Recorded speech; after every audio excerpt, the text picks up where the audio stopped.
Okay, so I believe now we're live streaming. So let's start at the bottom of Tesai Namad base, 4 lines from the bottom, there's a Toshma.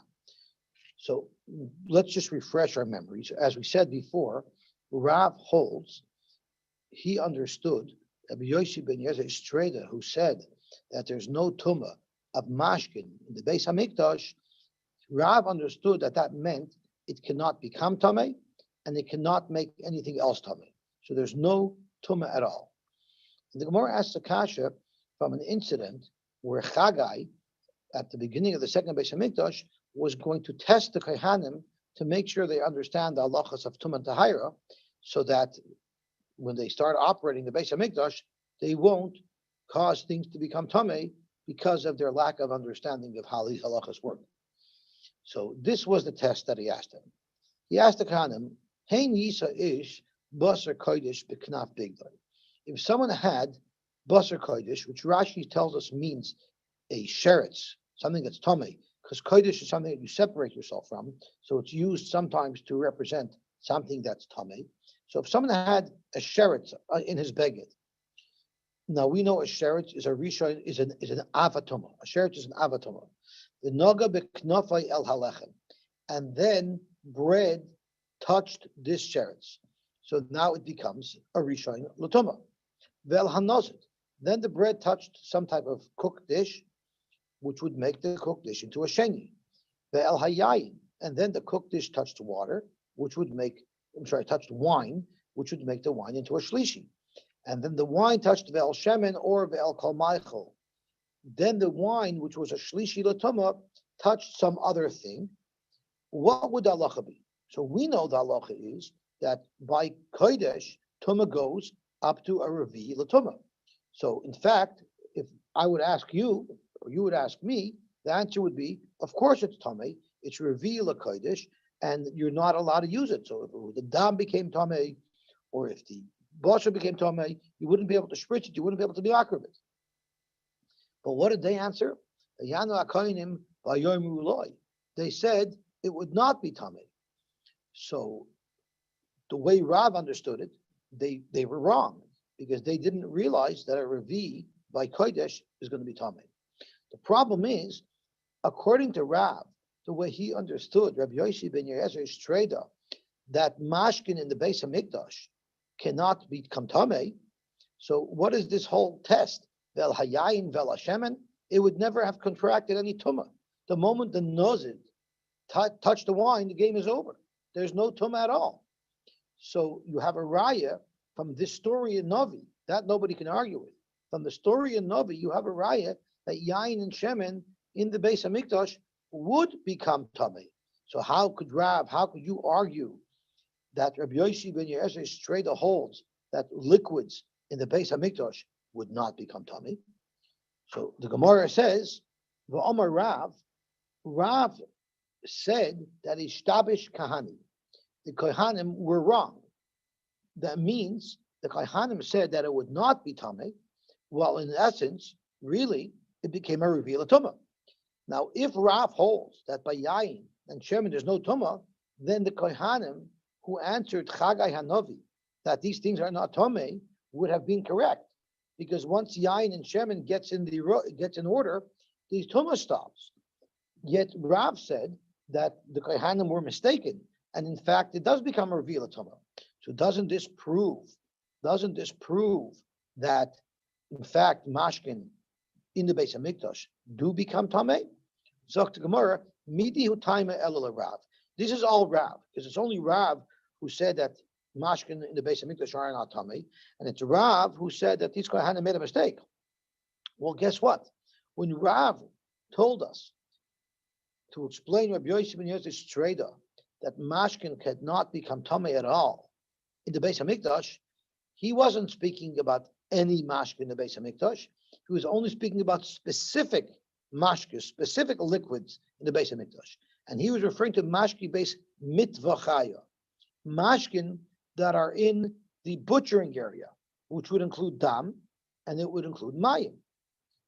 Base mitvachaya tani, of a mashki base mitvachaya, but all of the different mashkin, all of the different liquids that are served up on the Mizbeach, such as Yayin and Shemen, Mitama, that is not included in the rule that Rav quoted from Rabbi Yosy ben Yoyezer, that there's no din tumah on them. That Yosy ben Yoyezer is straight to say there's no din tumah, and Rav understood that there's no din tumah even to become tamei. That's only referring to dam, to blood, and to mayim, to water. But yain and shemen, of course, would become tamei. And if that's the case, the test that the Chagai asked the Kohanim was yain and shemen, and those are susceptible to tumah. So it makes perfect sense why it should have been a reveal tumah. And in fact, the Kohanim flunked the test. So now, for a couple of minutes, we're going to take a break from the deep Tumah Tahar Gemara, and we're going to learn an interesting Gemara about how the Kohanim were graded on this exam. So Gufa, let's go back into the actual story. Rav Omer Ishtabish Kahani. Rav holds that the Kohanim flunked the test. They were wrong. They said that it would not be reveal Tumah, but in fact, we know that by Kochim, you do have a reveal Tumah. With Shmuel Omer, Lo Yishtabish Kahani. Shmuel said they passed.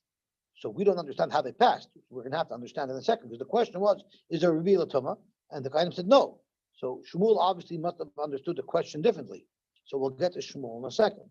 Rav Omer Ishtabish Kahani, because Revi B'Kodesh Boy Munayu, the question that Chagai asked, the situation that he set up was a Revi B'Kodesh, which we know is Tamei, V'Amulei Tahar, and the Kohanim, they said Tahar. So they got the wrong answer. And it was a really easy multiple choice question. It was Tahar or Tamei. There wasn't any other answers. It wasn't an essay question. It was Tahar or Tamei. They said Tahar, when in fact it's Tamei. But a Shmuel Omer, Lo Yishtabish Kahani. Shmuel said the Kohen didn't make a mistake. And they were right when they said Tahar, because the question was not about a reveal Tumah, which we know is Tamei by Kochim, but it's Chamishi B'Kodesh Boy Minayu. They were actually asking about a Chamishi B'Kodesh. We're going to have to look at the words of the question again, look at the pasuk, see the wording of the question, and try to see how Shmuel understood this question as meaning Chamishi B'Kodesh, which there is no such thing. So if that's the case, the Kohanim were justified in saying that it's Tahar. And V'amulei Tahar, and they passed that it's Tahar, and they were correct. So Frek the Gemara, Bishlim al Rav, Hani D'chsiv Arba. In the question that Chagai asked, he listed off 4 stages, right? Hey Nisha Ish B'Shar Kodesh B'Chnaf Bigdoi, V'Noga B'Knafay El Lechem number 1, El Nozid number 2, El Yayin number 3, Bel Shemin number 4. So there were in fact 4 stages in the chronology of how this Tumah spread. So it makes perfect sense that it was a Revi Tumah, which should have been Tamei, and they said that it's Tahar. So it makes perfect sense. Bishlam al-Raf Hani D'chsiv Arba, Lechem V'Nozid, V'Yayin V'Shemen. El Shmuel Chamisha, Shmuel who's saying that it's a Chamisha Tumah, which is not Tamei at all, and therefore they were right when they said that it wasn't Tamei. Minale, where did he get this 5th level of Tumah from? It only lists off 4 levels. Zok the Gemara, Shmuel says you need to analyze the pasuk better. Miksiv v'noga knafai. It doesn't say that the sheretz, which was a knaf, actually touched the bread, which would have made the bread into a rishon. It says v'noga biknafai. It says v'noga biknafai, meaning something that touched the sheretz and became a rishon, that touched the lechem, and the lechem only became a sheni. So now, if we go through the chronology, the lechem became a sheni, the nezid became a shlishi, the yain became a revi, and the shemen, which would be chamishi, is in fact tahar. So the Kohanim were justified in saying that it was tahar. So therefore, the way Shmuel understood the question, they got the answer right. The way Rav understood the question, they got the answer wrong. Now, this test did not only have 1 question on it. This test actually had 2 questions. And the second question is, Tashma. Let's look at the second question. So before I read the Gemara inside, let's look at the pasuk inside that describes the second question. What happens if the same scenario occurred, but instead of it starting off with a sheretz, tamei nefesh b'cholela? What is a tamei nefesh? A tamei nefesh is somebody who touched a mace. A mace is an avi avois hatoma. If you touch a mace, you become an avatoma. So in the first case, we were talking about the sequence beginning with the avatoma b'sheretz. In this question, the sequence begins with the avatoma of somebody who is an avatoma because touch a mace. B'chol. So what happens if the same sequence of events occurs, but instead of it starting off with a sheretz, it starts off with a person who's an avatoma? Hayitma, would it be tamei? Vayanu akayanim vayomu yitma, and there the kohanim said it would be tamei. So the second question, the kohanim got right. So let's analyze it from the perspective of Rav and from the perspective of Shmuel. So let's see what it says. Toshma, vayomer chagai, im yigu tamei nefesh v'chol leila, hayitma, would it become tamei? Vayanu akayanim vayomu yitma, and they said it's tamei. So bishlim l'Shmuel, it makes perfect sense, because if they realized that there's something called revi betuma by mace, hasam nami lo yistabish. It's logical to say that once they know of something called revi betuma, they wouldn't have made the mistake in the first question. And the reason why in the first question I said it was tar is because the question wasn't about a revi betuma, it was about a chamishi, which in fact is not tummy, it's tar. Elul Rav, according to Rav, where they were wrong in the first question because they didn't recognize reveal a tumah by kodesh, why is it that they didn't recognize reveal a tumah in the first case with the sheretz, and why did they recognize the reveal a tumah when it was exactly the same case, other than the source of the tumah? If they knew about reveal a tumah, they should have known about it in the last question. And if they didn't know about reveal a tumah, how is it that they got it right in the second question? So Rab Nachman, in the name of Rabbi Bar Avuha, said, I'll explain to you what occurred. They thought that when do you say a reveal a tumah? That's if the tumah originated from a mace. That track allows the tumah to go down to a level of even reveal a tumah. And that's why in the second question, where the source of the tumah was a mace, they recognized reveal a tumah. They said tumah.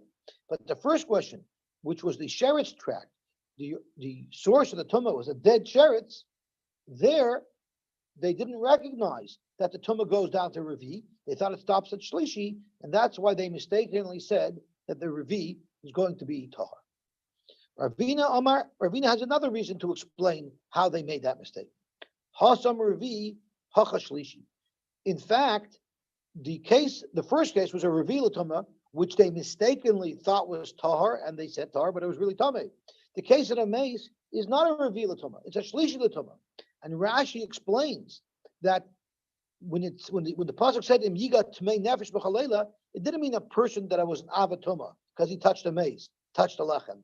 It means when the mace itself touched a lechem.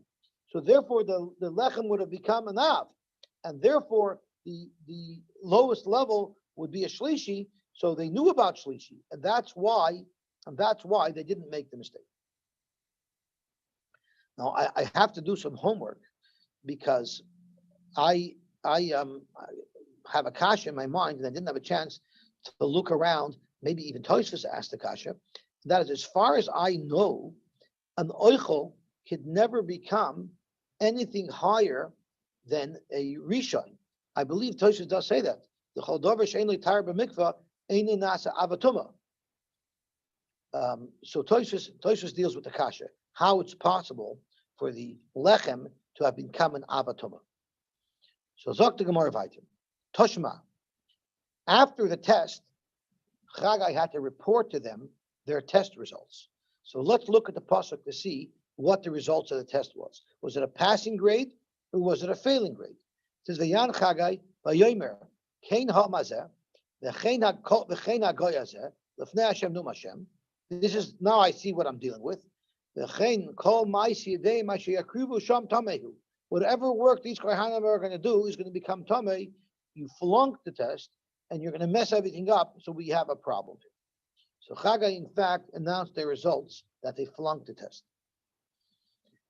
So Zok the Gemara, Bishtam al-Rav, I understand why they flunked the test. How did they chsev tamei? Because they got the first question wrong. So their grade was a 50% because they got one question out of two right, and 50% flunks.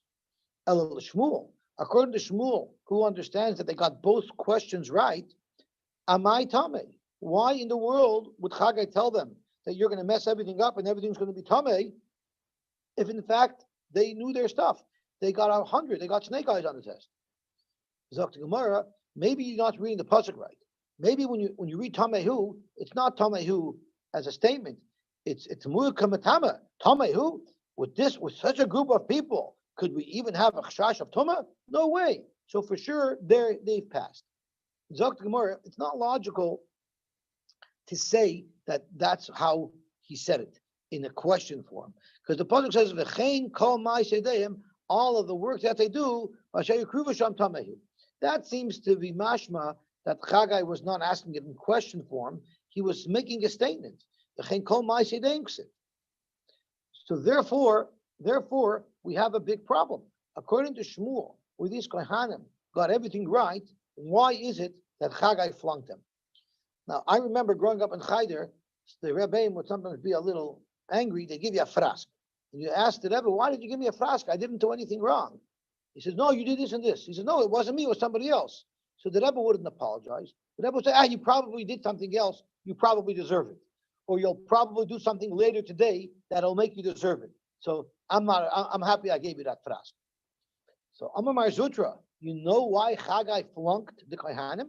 V'teimu Rabashi is mitoich shel kilkulu es masayim. Since Chagai saw b'nevuah that years later these Kohanim are going to end up becoming Balei Aveira, Mala Aleim HaKosuv, Ki'ilu Hekrivi B'tumah, already now Chagai flunked them.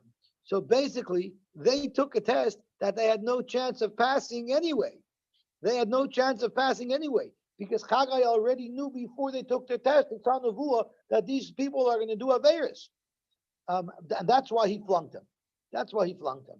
I don't know why this brings back memories for me, but I'm not sure what you guys think. Zok Tehelig Gemara Vayter. So at the end of the day, Rav learns they flunked because they got the answer wrong, and Shmuel learns they flunked because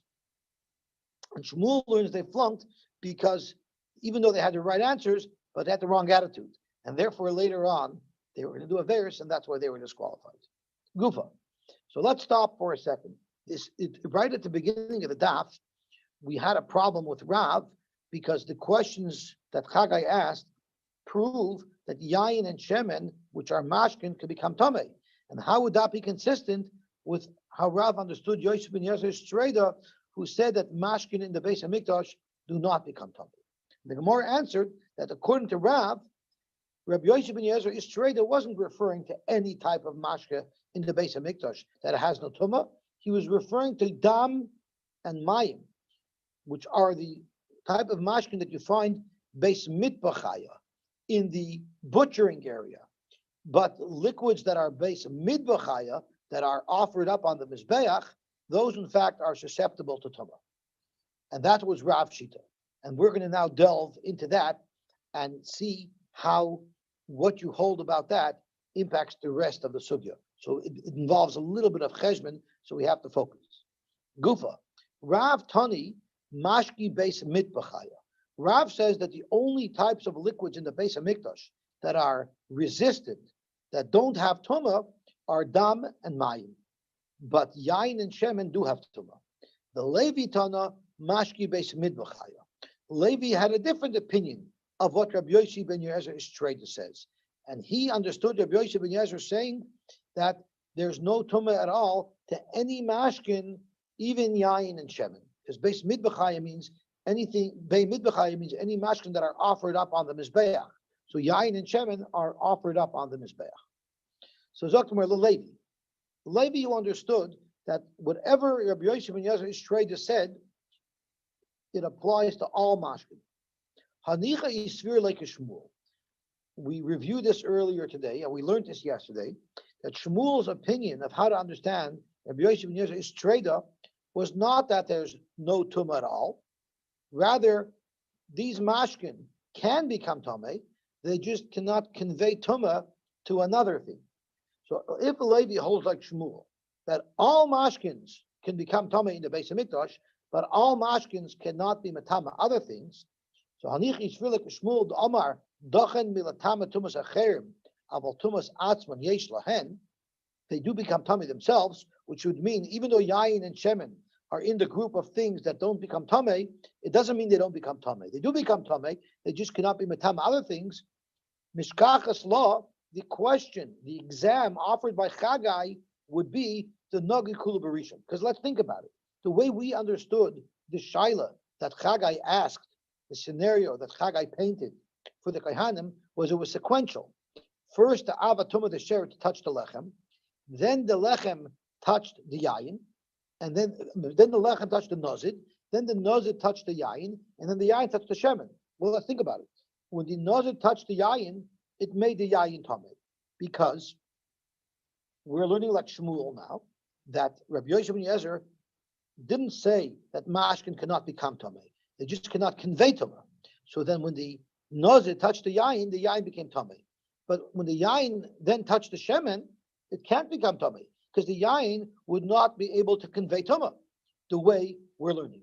So the way he would have to understand the question that was posed by Chagai was that the Sheretz directly touched each one of these. So it's not a sequential occurrence like we originally learned. That first it touched the Lechem, then the Lechem touched the Nozid touched the no. Rather, we'll say the Sheretz directly either touched the Lechem, or the Sheretz directly touched the Nozid, or the Sheretz directly touched the Yain, or the Sheretz directly touched the Shemen. That's how Levi will have to understand the scenario that Chagai painted to the Kohanim to answer. And therefore, since those things do become Tameh, if you hold like Shmuel, everything makes perfectly sense. But if Levi, who holds that this rule applies to all mashkin, and he also holds like Rav that they can't even become Tameh at all, so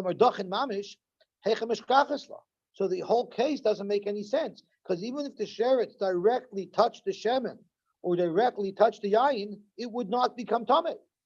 So if Levi wants to learn that Rabbi Yosy ben Yezer's halacha applies to all mashkin, he'll have to agree that Rabbi Yosy ben Yezer holds that they actually do become Tameh themselves. The only thing is that it cannot be matama something else. So al karchach k'shmuel svirely. Levi, who holds that Rabbi Yosy ben Yezer's halacha applies to all mashkin, must hold that they all can become tamei, and Rabbi Yosy ben Yezer was just saying that they cannot be matama other things. So that takes care of Levi's position, who holds that all mashkin in the Beis Hamikdash don't have the same level of tuma as mashkin outside the Beis Hamikdash, and although they could become tamei, they cannot be matama other things. And now let's look at Shmuel. Shmuel was the one who learned that they got the first question right. And they got the first question right because it was a chamishi l'tuma. Because Shmuel learns that the sheretz didn't directly touch the lechem. The sheretz touched something else, which touched the lechem. So the lechem was a sheni, meaning the last item in the sequence, the shemen, was a chamishi. And when the Kohanim said that it's tor, they were right because it was a chamishi l'tuma. So let's analyze this. Hanicha isavar laka Rav.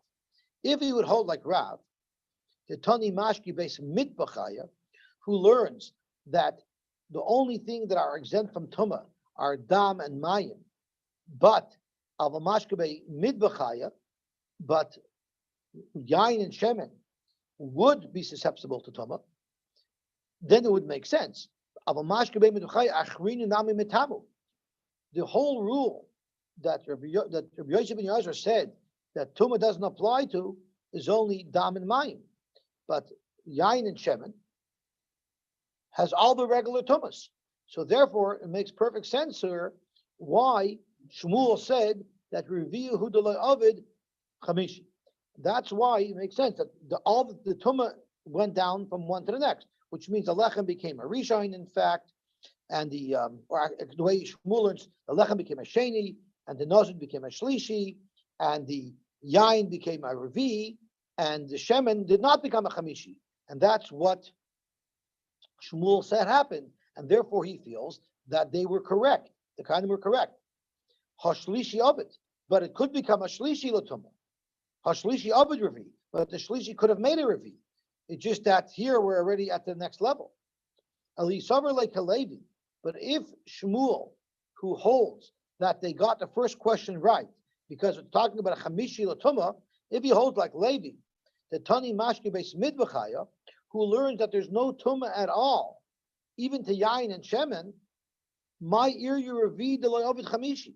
Why did Shmuel say the reason why the Kehanim were right in saying that it's Tar is because this is already a Chamishi Latuma and the Chamishi Latuma doesn't exist? Why is that the reason why Shmuel justified the answer to Kehanim?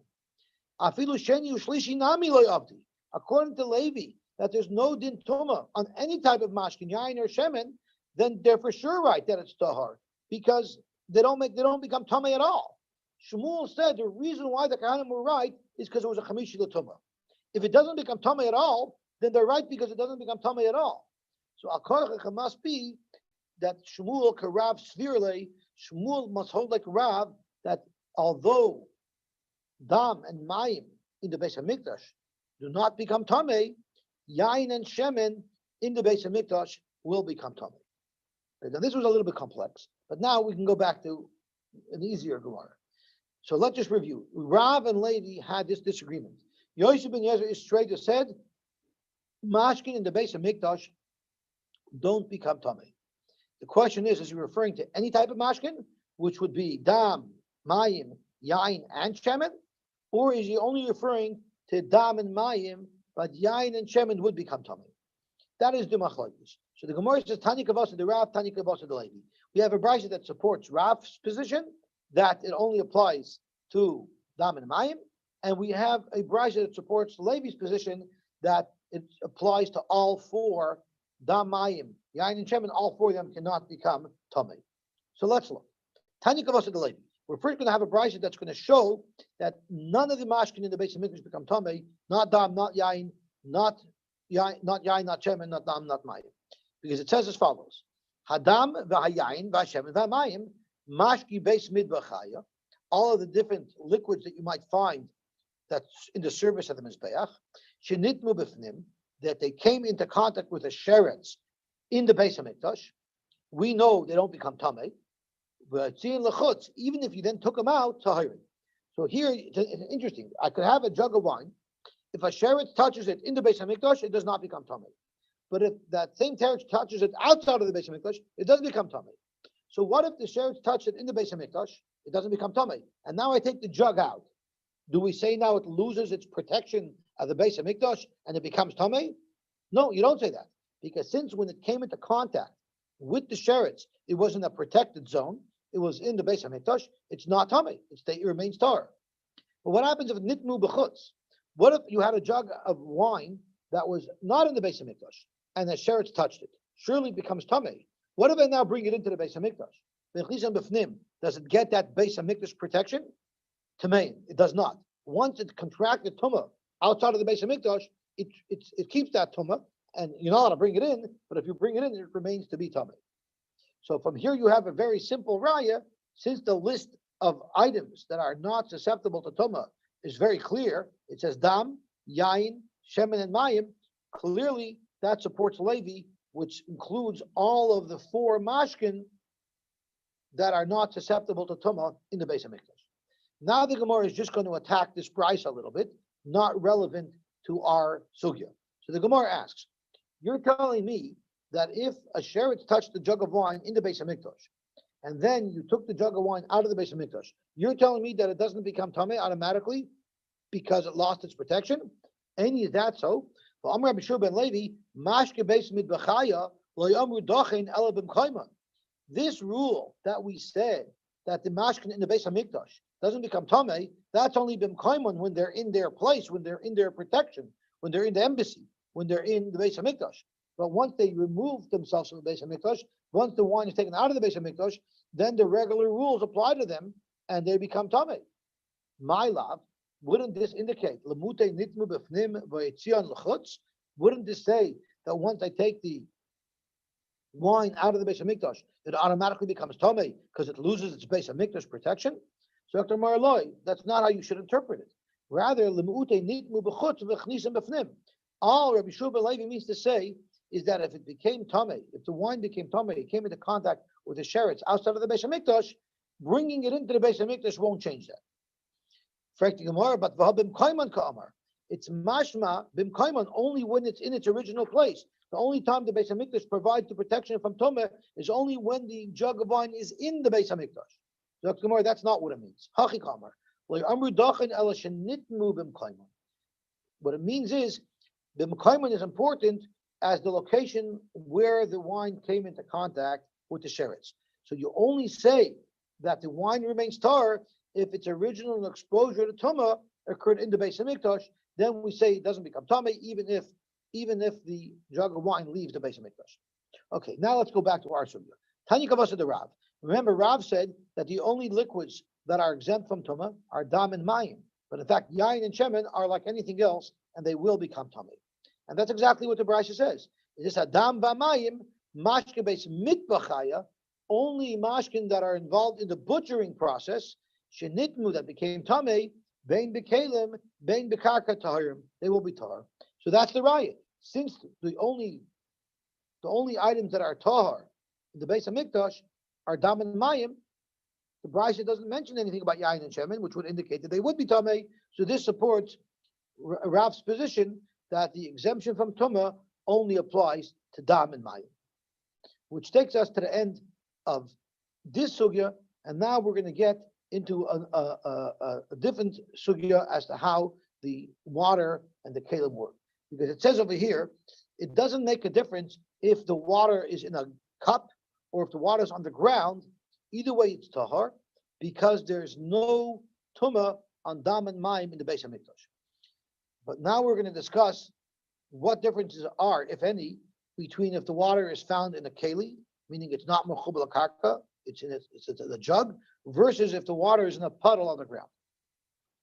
Now, before we continue, I just want to add a little bit of an introduction. We know that a mikveh has to be 40 saw, an amma by 3 amasai, which is the size of water that a normal person can be toivel in. But that's not a deraisa. Midiraisa, really, a tiny little amount of water that's mechubal karka would also be a mikveh. It says ach mikveh mayim will be tar. Any body of water that's significant, and we assess that as the size of a revius, any significant body of water could be a mikveh. Now try toiveling in a puddle; it's not going to work. But what if you have a small little needle? That you could technically, very easily, be toivel in a puddle, and it should work just fine. So midai raisa, any gathering of water that's mechubal karka, that's a revius or more, is a kosher mikveh. However, since for a human, in order for a human to toivel, the Rabbanan said you need 40 saw because otherwise you simply can't get in there. They created an across-the-board minimum of 40 saw, but that's only a chumrah de Rabbanan. Midai raisa, even a small bit of water is a mikveh, meaning it cannot. If it's a mikveh and it can make other things tar, it surely wouldn't be tamei itself, even though a sheretz fell into it. So this is what Reb Shimon says. Shimon Aimer, bekalim tameim. If you have water that's in the Beis Hamikdash, if you have water that's in the Beis Hamikdash, and it's in kalim, it's not mechabel karka, tameim it will be tamei. And again, we're talking about in the Beis Hamikdash. He said it's tamei, it'll be tamei midrabanan. Why? Because Reb Shimon learns that outside the Beis Hamikdash, mashke is tamei midaraisa. We had that at the top of Tezvav Amar Aleph. He was the third shita. If we look back, we don't have to look back there because our Gemara here quotes Reb Shimon from a couple of days ago. And what Reb Shimon said, we learned Reb Yosy Reb Shimon Oimrim lechelim toirim laichlin tameim. In other words, they learned that midaraisa there's a din tuma of mashkin, not in the Beis Hamikdash. Therefore, even in the Beis Hamikdash, midarabanan, Reb Shimon would learn that they would be tuman mashkin. So therefore he said bekalim tameim. But the karka tahirin, if this water was on the ground in a puddle, then it has the din of a mikveh. Now, even though not in the Beis Hamikdash, the Rabbanan made a gzeira that it's not considered a mikveh unless it's 40 saw, but in the Beis Hamikdash they didn't make such a gzeira, and therefore mashkin, even though Reb Shimon holds that mashkin midaraisa has a din tuma, nevertheless, in karka, he holds it will be tahor. So Amar Papa. Reb Papa said a huge chiddush, because up until now, the rules of the game were, and this is how I started today, the rules of the game is that if mashke is tamei midaraisa, you cannot make a distinction between in the Beis HaMikdash and out of the Beis HaMikdash. If it's deraisa, it's deraisa. The only opportunity you have to make a distinction between in the Beis HaMikdash and out of the Beis HaMikdash is if out of the Beis HaMikdash it's only tamei midarabanan. Then there's a tzad to say that you don't make that gezeir derabanan in the Beis HaMikdash. You only make it out of the Beis HaMikdash, which is what Rabbi Yosy ben Yozer held. Right? He held everything is tar in the Beis HaMikdash, because even out of the Beis HaMikdash it's only derabanan, and since it's only derabanan out of the Beis HaMikdash, we don't make the gezeir in the Beis HaMikdash. Rav Papa comes up with a bombshell, and he said even if you hold that out of the Beis HaMikdash midaraisa there's a din tumah on mashkin, so then there's no reason to make any exception in the Beis HaMikdash, because midaraisa there's tumah. I'm going to make an exception. Afilu l'man da'amar tumas mashkin da'iraisa. Even if you hold tumas mashkin da'iraisa, still I can hold that mashki beis mitbachaya hilchas gemirla. A new bombshell. There's a halacha l'Moshe Messinai that tells us that even though there's a tumah on mashkin everywhere midaraisa, there's a carve out from halacha l'Moshe Messinai that it doesn't apply in the Beis HaMikdash. So this is a departure from everything we learned until now. Because up until now, we said that if midaraisa and mashkin are makabel tumah, you cannot make a distinction in the Beis HaMikdash. The Beis HaMikdash is subject to all the rest of the laws. Only if it was the Rabbanon, then you could say we didn't make the Gzeir in the Beis HaMikdash. But here, what Papa is saying is, deraisa, makabel tumah, there's a halacha l'Moshe Messinai to tell us that in the Beis HaMikdash, that's not true. And the Gemara. So the Beis HaMikdash itself is considered like a mikveh. Somehow the tumah goes away. Are you trying to explain Rav Papa's halacha l'Moshe Messinai? Yeah. Okay, that's fine. You don't have to spend too much effort on explaining Rav Papa, because we're shortly going to slug him up anyway. But even for the couple of minutes that we're entertaining him, I appreciate your explanation. Maybe the Beis HaMikdash is such a makam kedusha, but it's funny. Tumah does happen in the Beis HaMikdash. Right, so that's why it doesn't make sense. It's only pinpointed that tumas mashka is going to be exempt. Can you just explain again the correlation between when you say there's enough liquid to make a mikveh usable, that means that's the amount of liquid that can become tamei? I just wanted to understand that. To the contrary, if it's enough liquid that it's a mikveh, it's immune to tumah. So therefore, bakarka tahirin, if you have a revius of water on the floor of the Beis HaMikdash, even if a sheretz touches it, it will not become tamei, because it's considered a mikveh and it's immune to tumah. But if it's a tiny bit of water, which would not qualify as a mikveh even midaraisa, so then it's like any water, and of course, if a sheretz would touch it, it would become tamei. Okay, and midaraisa, when you say a small amount of water is midaraisa, could be mitar, works as a mikveh. Is that only for kalim because it's small enough to fit? But let's say there was enough, like there was 2 or 3 saw and a small midget could fit in. Would therefore follow the same reasoning, and it Absolutely. Would be absolutely. If you go based on the deraisa that a revius is enough to make a mikveh, then even more than revius, if the bare minimum amount of water to make that a person could fit into would in fact be enough. It's only midrabanan that they said across the board, even little people need 40 saw. So would that only? Right. So does that only apply to water and not to wine or shemen? Because they are liquid correct. And could be mitar. Only water could be a mikveh. Only water has this special exemption that if it's a mikveh, it's mitahar and it's immune to becoming tamei. So wouldn't that affect the Manda Armim who say where you're finding that water, whether it's in the base or in the place of slaughter versus on the mizbeach, or that doesn't relate? No matter where you would find this water, if it's mechuber lakarka, it has the status of a mikveh. As long as it's not in a loose keli, as long as it's mechuber lakarka, So that would mean even on the top of the mizbech, because the mizbech is connected to the ground, or anywhere on the ground, any puddle is considered, provided that there's at least a revius of water there. That would be immune to tuma, not only in the Beis Hamikdash, even out of the Beis Hamikdash. It's immune to tuma. Midaraisa.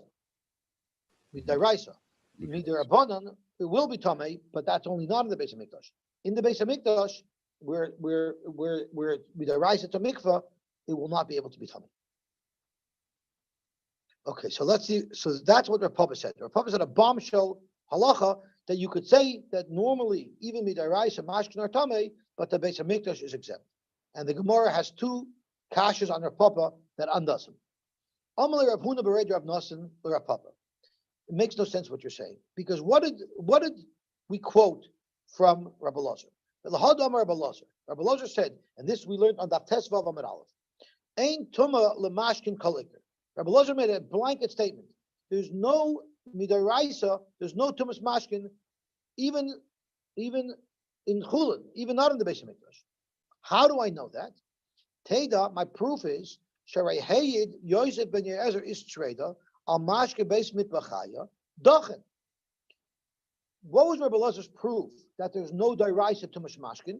From the fact that Yosy ben Yezer is treda said that there's no tumas mashkin in the Beis Hamikdash. So if there's no tumas mashkin in the Beis Hamikdash, it's impossible to say that midaraisa there's tumas mashkin out of the Beis Hamikdash. Because if midaraisa there was tumas mashkin out of the Beis Hamikdash, they would have to be tumas mashkin in the Beis Hamikdash. So therefore, Rabbi Elazar proves that it must be that there is no tumas mashkin out of the Beis Hamikdash midaraisa, and therefore you can justify why there is no tumas mashkin at all in the Beis Hamikdash. But the Hilchah Kamirla, once Rav Papa brings up this bombshell that you can split the deraisa, migar mina. Just because Yosy ben Yezer is straight to said that there's no tumah on mashkin in the Beis Hamikdash, that's because of Allah al Moshe Sinai. But there might very well be tumah in the chulin out of the Beis Hamikdash. So from the fact that Rabbi Elazar, the Tana, brought proof from Yosy ben Yezer that there is no tumah b'daraisa on mashkin, proves Rav Papa dead wrong. That's one problem with Rav Papa. And Amalei Ravina Ravashi, we have another problem with Rav Papa, because for Rab Shimon the Amar tumas mashkin daraisa. Rab Shimon is the Tana who holds that tumas mashkin is daraisa. The Tanya, like we learned also on Tesvav Amud Aleph, Rab Yosy Rab Shimon Oimrim, Rab Yosy Rab Shimon said, lekelim tahirim, mashkin that became tamei midaraisa will not be mitama kelim, but la'oichlim tameim. Mashkin that became tamei midaraisa will now be able to actually be mitama oichlin as well. So clearly, Rabbi Yosy and Rabbi Shimon hold that mashkin is tamei midaraisa. Mashkin is tamei midaraisa, and mashkin can even be mitama other things midaraisa. V'hachaka amar, and right up over here at the top of our amud, what does Rabbi Shimon say? Rabbi Shimon b'kelim tameim b'karka tahirim. What did Rabbi Shimon say? That if it's in kelim, it's going to be tamei in the Beis Hamikdash. Why is it going to be tamei in the Beis Hamikdash? Because there's tumas mashkin. Right? The reason why Rabbi Shimon says b'kelim tahirim, b'kelim tameim, is because there's tumas mashkin in the Beis Hamikdash. V'yi hilchasahi, if there's a halacha l'Moshe Sinai, that even though midaraisa outside of the Beis Hamikdash there's tumas mashkin, but in the Beis Hamikdash there's not tumas mashkin, mali b'kelim, mali b'karka. How is it that Rabbi Shimon made a distinction between where the water is? If it's mechuber, if it's not mechuber, it shouldn't make a difference. No matter what, it should not be tamei if there's a special halacha l'Moshe Sinai.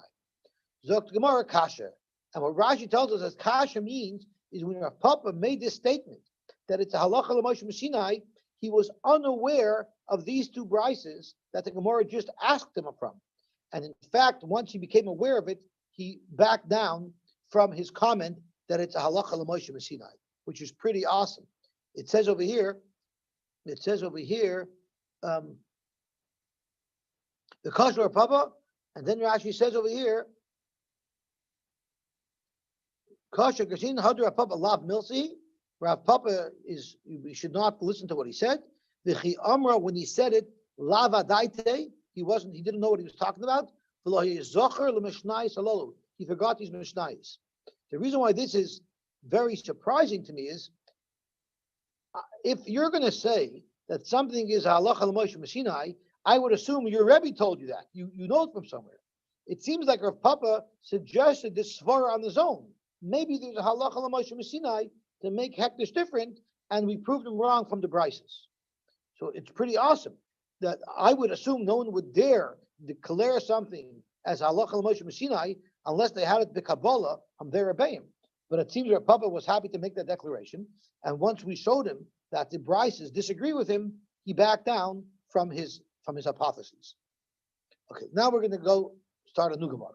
Amar Papa, had amrit bekarka tahirin. So let's go back over here. We were talking about this mikvah sugya, and we said that if the water is a revius and it's on the ground, we'll say it's tar because midiraisa it's a mikvah, and the mikvah cannot become tamei. If a sheretz falls into a mikvah, it does not make the mikvah tamei. It's immune to tumah. So I got this from Rav Papa. Rav Papa Amar Papa had amrit bekarka tahirin lo yishanu elamayim aval dam loy. This whole concept that something that's mechubal karka is immune to tumah, that only applies to water, because the whole din deraisa of a mikveh being matayr is a mikveh full of water, not a mikveh full of any other type of mashka such as dam. Umayim nami lo yamrin, and even water that we say if it's on the ground it's immune to tumah because it's a mikveh, that's only ela that have a revius. The chazi lahat will be machtin v'tzinoris. That's only if there's a shem mikveh that's a revius, because that's enough water to at least toivel the smallest type of kalim. Avaloy harav revius, but if there's not even water of a revius, it will not have the status of a mikveh, even though it's mechubal karka, and therefore tmein. If a sheretz touches that water would in fact become tamei. Okay, beautiful sugi. Now we're going to go weiter. We're still involved in the sugi of mashkin.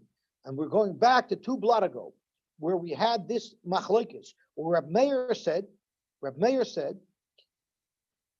that mashkin will become tamei midaraisa. And Reb Meir's case was, if I have mashkin, and I know a sheretz walked by there somewhere, and I don't know if the sheretz touched this mashkin or not, Reb Meir says that you have to be metama that wine, because misafek it's tamei because it's a safek daraisa. Because he learned mashkin is tamei midaraisa. However, mashkin will not be able to be matama something else midaraisa. Rabbi Yehuda right then and there argued, and Rabbi Yehuda said, Amar Rabbi Yehuda Aimer lechol tamei. Rabbi Yehuda held that mashkin is tamei midaraisa, and not only is it tamei, it could also be matama something else. And therefore, Rabbi Yehuda held you had mashkin that was tamei, and it spritzed, and you're not sure if it touched another Michael. It's a suffix deraisa, and that thing will be tamei. So Rabbi Yehuda holds that mashkin is tamei across the board. Lememra, this seems to indicate the Rabbi Yehuda tumas mashkin letame tumas kalim deraisa. Rabbi Yehuda must hold that tumas mashkin is against deraisa, and it could be metama other things deraisa. It could even be metama kalim deraisa, because Rabbi Yehuda's language was lakoil tamei. It's tamei for everything, meaning mashkin is full first class tuma. And not only could it be metama Michael, it could also be metama kalim. Are you going to actually say that? Remember the Sover Rabbi Yehuda, Tumas Mashkin Latame, Tumas Kalim is Dairaisa? But none we learned in the Mishnah that would indicate that maybe it would not be able to be metama Kalim Dairaisa. Because what does the Mishnah say? Kol Kalim sheyesh lehen achirayim betoich. Any keli that has an inside and an outside, kagoin hakarim vaksasais, any type of sack. You could fill up the inside, or you could turn it inside out and fill up the outside. Vasakin, varmartzufin, these are different types of receptacles and sacks. So what happens? Nimsa toichenit. What happens if a sheretz ended up inside the sack? So the halacha is nitma gabe. We automatically say that the entire sack, the inside and the outside, are going to be tamei. But nitma gabe, what if only the outside of the sack was touched by the sheretz? If the sheretz didn't get into the sack, then you'll say only the outside of the sack is tamei and not the inside. And on this Mishnah, Rabbi Yehuda commented, Rabbi Yehuda, when could we make a distinction between if the tumah touched outside the sack or inside the sack? That's only if it was tamei from a mashke. Think the Rabbanan. So therefore the Rabbanan said that it's only tamei if it touched inside. But if a sheretz actually touched the outside of the sack, which is a tumah dairaisa, then nitma toiche, nitma gabay, nitma gabay, nitma toiche. Then you don't make a distinction. So Rashi explains that if there's a tumah d'oraisa, then wherever it touched in the sack, it's logical to say that the whole sack is tamei, whether it touched the inside or the outside. But if it's a tumah d'Rabbanan, we know the Rabbanan always, when they're geyser tumah, they never geyser tumah to mirror a real tumah, because then people are going to think something's really tamei, and they might burn truma that has a tumah d'Rabbanan based on the tumah d'Rabbanan, and you're not allowed to destroy truma if it's tamei d'Rabbanan, because with the rise it's not tamei at all. So therefore, whenever they made a d'Rabbanan tumah, they always made sure that it wouldn't mirror the same rules as regular tumah. So people will realize this is a weird tumah, it must be d'Rabbanan, and therefore I'm not going to burn truma for it. So what did Rabbi Yehuda said? A sheretz, which is tumah d'oraisa, if no matter where it touches the sack will be tamei. But mashkin, which seems to be midrabanan, it makes a difference where it touches. If it touches the inside of the sack, everything will become tamei. If it touches the outside of the sack, only the outside of the sack becomes tamei, which is very interesting. It's not a normal tumah, but it has all the symptoms, all the signs, all the indicators that this is a tumah d'Rabbanan. So zok to Gemara, v'yisolka daitach tumas mashkin al tamei kelim d'oraisa. If you're going to argue that Rabbi Yehuda holds that when tumas mashkin is gantin d'oraisa, can even be mitama kelim, mali nitma machmas mashkin, mali nitma machmas sheretz. Why did Rabbi Yehuda make a distinction between how the tumah manifests itself when there's a tumah of a sheretz versus the tumah of mashkin? The only possible reason we can have to explain that distinction is because he holds that a mashka being metama keli is not really d'oraisa, it's only d'Rabbanan. Amar Rabbi Yehuda Shmuel, you're right. Chazer boy Rabbi Yehuda. Rabbi Yehuda actually changed his mind. Originally he said that mashkin could be so tamei, mashkin can even be metama kelim. But from this brisa you see that Rabbi Yehuda backed off, and he held no, maybe a mashkin cannot be metama kelim. Rabbeinu Amar loylam loyhadar. He didn't back off. It depends on what type of mashkin it was. Haba mashkin abo machamas yadayim. Yadayim, the Rabbanan say, they said that your hands are all tamei. The Rabbanan wanted us to wash before bread because the Rabbanan didn't want us to be metama something by mistake. So the Rabbanan were geyser, all hands are tamei, and therefore before we eat bread, even nowadays, we wash our hands. So that's a tumah. So if your hand touches water, it'll make that water tamei. But the entire source of the tumah is your hands, which are only tamei midrabanan. So if the tumah originates from your hand, there they make a big difference, and that's what Rabbi Yehuda was talking about. Nitma v'mashkin, when he made that distinction between a tumah d'oraisa and a tumah d'Rabbanan, that was when the tumah originated from your hand. Ha b'mashkin abon machmas sheretz, but mashkin became tamei from a sheretz, which is in his opinion 100% midoraisa, which in his opinion is 100% midoraisa. Of course, it would be matama kelim, and no distinction would be made between a sheretz touching these kelim that it's tamei both inside and outside, and the water that touched it would also make the keli tamei inside and outside if the source of the tumah was a deraisa. The only time Rabbi Yehuda makes a distinction between the inside and outside when something became tamei by water is if the water never really became tamei midaraisa. The water is only tamei because of exera derabbanan. So Zok to Gemara, ihachi adatani b'med devar mamurim shenitnu machmas mashkin. What did Rabbi Yehuda say? When do we make a distinction between the inside and the outside? That's only if it was nitma machmas mashkin. But if it was a deraisa like sheretz, then nitma toicha, nitma gabi, nitma toicha. He could have said a bigger chiddush. He could have said, when do I say there's a difference between nitma gabi, nitma toicha? That's if the water that started off from a derabbanan because someone touched the water, and it's only exer derabbanan. But if you used water that touched the sheretz, even the water would be able to make the whole keli tamei.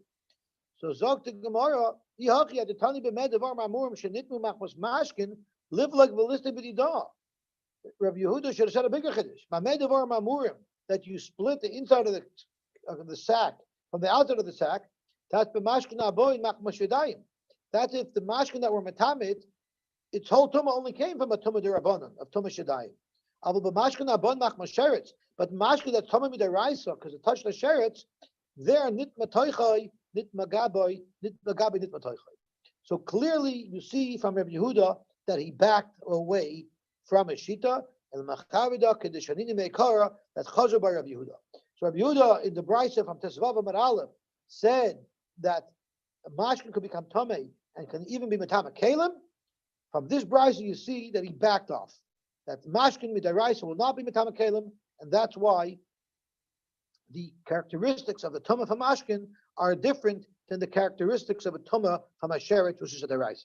How do you So we know explain the Rabbi Yehuda backed language, off. Yosy? How do you explain the language that when you say machma sheretz, oh, the thing touched the sheretz itself, and therefore we know it's deraisa. And then we say machmas yadayim, that the hands, the mashka machmas yadayim, that the hands touched, that the water touched the hands, which were only midrabanan. Why isn't it that somebody was a tummy mace and they're midraisa tummy? Why do you say? How do you know that when it says machmas yadayim, it means a suffix, like just a suffix of tummy? So let's go back to Rabbi Yehuda's words.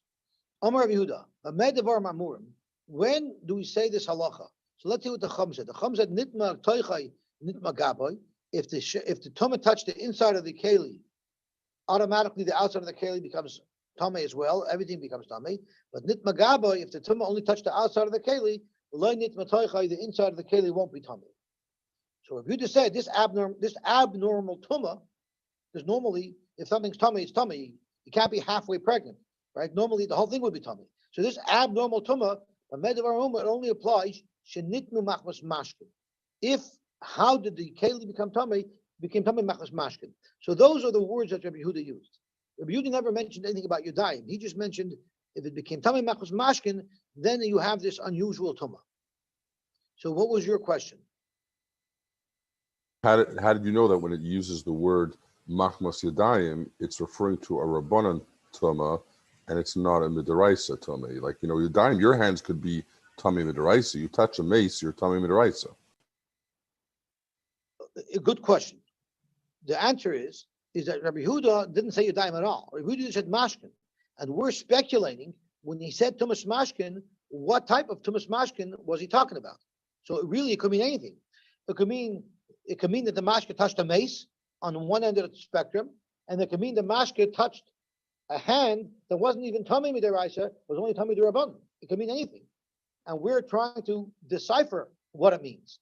So the Gemara wanted to attempt to say that it means only if it touched the rabban like a light tumah, and the Gemara didn't like that idea because then when Rabbi Yehuda made the distinction between mashkin and sheretz, he could have made the distinction between one type of mashkin and another type of mashkin. Since he didn't make that distinction, it must be that Rabbi Yehuda holds that no matter what type of mashkin it touched, no matter if the mashkin was the lightest type of tumah, because it only touched someone's hand who didn't wash until Zedayim, and it's only their abundant, there's no real tumah here, or even if the mashkin touched a mace, any one of those categories, from the one end of the spectrum to the other end of the spectrum, regardless, it's only a tumah derabanan, and therefore it creates this weird type of tumah where if it touches the outside, the inside will not be tumah. Because Rabbi Yehuda, we can make that distinction because he's using the word mashkin, so it has to be as inclusive as possible. The Gemara tried to say it meant one type of water versus another, and that didn't hold out. That didn't hold water. So because of that, the Gemara had to back off of it. So at the end of the day, Rabbi Yehuda so boldly said in the Brisa that the tumah of mashkin is like any other tumah, and it can even be matama kalim. And now, ever so quietly on a Friday afternoon, they put out a news release that Rabbi Yehuda backed off from that shita, and in fact he holds that the mashkin cannot be matama kalim midai raisa. So now we need to know. Now that we know that Rabbi Yehuda backed off, there's a lot of this discussion over here. What did he back off from? How far did he back off? So Iboilu, Mikalim Huda Hadube, did he only back away from his assertion that mashkin are tamei midiraisa and they can even be matama kalim?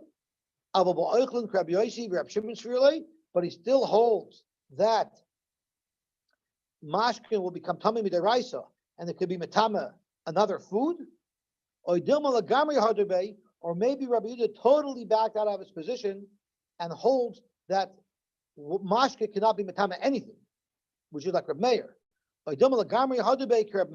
Or maybe he totally backed out of his position and he now agrees with the mayor that although a mashka could become tameh, it cannot be metama anything else. I think we should stop here because the rayas are a little bit lengthy. But just to do a quick review, to get a little clear of what we learned today, it'll just help us to understand it, is we started off with the test that Chagai Hanavi gave the Kohanim, and we learned that Rav felt that they flunked the test, they missed the first question, and they didn't realize that there's a Revi B'Tumah by Sheretz, even though they might have known that there's a Revi B'Tumah by Tamei Meis. Shmuel learns that they didn't flunk the test. They were right. And the reason why they said Tar by the Sheretz is because it wasn't a Revi L'Tumah, it was a Chamishi L'Tumah. And therefore they were right to say that it's Tar.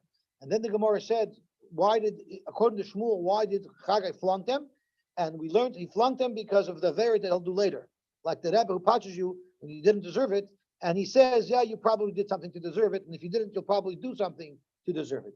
That was the first part of the daf. Then we got into understanding the difference between Rav and Levi. We have this, it's all based on Rabbi Yosy ben Yosef's Treda, who said there's no Tumah Mashkin in the Beis HaMikdash. And there was a question, does that mean no Mashkin can become Tameh? Or does it only mean that Dam and Mayim won't become Tameh, but Yain and Shemen will be Tameh? And the Gemara set up who has to hold like who, and the Gemara said that Levi must hold like Shmuel, and Shmuel must hold like Rav, in order for their opinion of how the test that Chagai gave the Kohanim, in order for it to make sense, these things have to align. I'm not going to get into the details of it. I just want to do a summary. Then the Gemara brought brises to prove Levi's point and to prove Rav's point. So in fact, we have a real bona fide machlekes tanoim as to whether or not, when you say that there's no tum in the Beis HaMikdash, for mashkin, does it apply to all mashkin, or does it only apply to dam and to mayim? That was the Amud Aleph. On Amud Beis, where Papa tried out on the hypotheses that there's Allah Moshe Sinai that says there's no tumah for mashkin in the Beis HaMikdash, which the Gemara blew up with two different rayas. And then the Gemara got in to discussing mikveh. And we learned a couple of interesting rules about mikveh. We learned that our knowledge that you need 40 sa'ah to a mikveh is really only midirabanan. Midaraisa, even a revius, is enough to have a mikveh. The problem is most people wouldn't fit into a revius. But small kalim like needles, midaraisa, you can toivel in a small little mikveh, and it'll be fine. But midirabanan, nowadays, we only use a mikveh that has a minimum of 40 sa'ah. And then we got into the shaila of Rabbi Yehuda. Rabbi Yehuda was the one who was the most chomer, and he said mashkin have a full din tumah, they can even be mitama kalim. And then we proved that Rabbi Yehuda holds, in fact, that midaraisa mashkin cannot be mitama kalim, because the tumah that mashkin makes kalim has a weird characteristics, which is meaning nit bagabay nit batoichay. If the tumah touched one side of the keli, it's not mitama the other side of the keli. Clearly, that's a rabban dikatoma. So the Gemara had to say that Rabbi Yehuda backed out. He backed out and he was chosher from his position. And now we don't know how much he was chosher out of his position. Was he chosher out of his position totally that mashkin cannot be mitama anything? Or maybe he was only partially back out of his position that he held that the mashkin cannot be mitama kalim, but maybe a mashka could still be mitama other foods. And that's where we ended. And that's what we're going to start with tomorrow. Okay, beautiful. Shkoyach. Thank you.